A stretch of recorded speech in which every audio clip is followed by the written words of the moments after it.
మాట తప్పడం, మడమ తిప్పడం జగన్మోహన్ రెడ్డి పేటెంట్.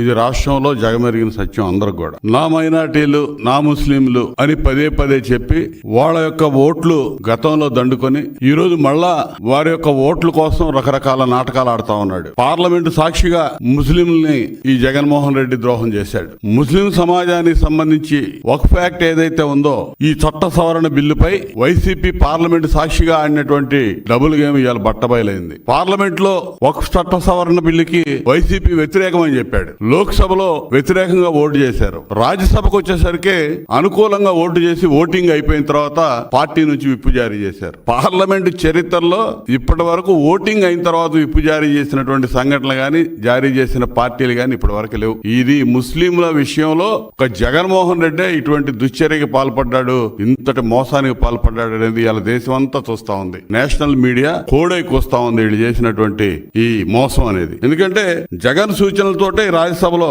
వాళ్ళు మద్దతుగా ఓటేశారు ఎంపీలు. ఇది యథార్థం. ఎన్డీఏ ప్రభుత్వానికి లోక్సభలో పూర్తి మెజారిటీ ఉంది. నువ్వు వ్యతిరేకంగా వేస్తావా, అనుకూలంగా వేస్తావా తర్వాత విషయం. నువ్వు ఏ స్టాండ్ తీసుకున్నావో ఆ స్టాండ్ కి రాజ్యసభలో నువ్వు కట్టుబడి ఉన్నట్టయితే అప్పుడు తెలిసేది ఏమయ్యేది అనేది. నువ్వు ఇక్కడ కప్పదాటు వ్యవహారం చేశాడు. లోక్సభలో వ్యతిరేకంగా ఓటు చేసి, రాజ్యసభలో అనుకూలంగా ఓటు చేసి, మళ్ళా మోసం చేయడానికి వ్యతిరేకంగా ఓటు చేయమని విప్పు జారీ చేశాను అన్నాడు. విప్పు మళ్ళా వెనక్కి తీసుకున్నారు. సో రకరకాల డ్రామాలు ఆడారు.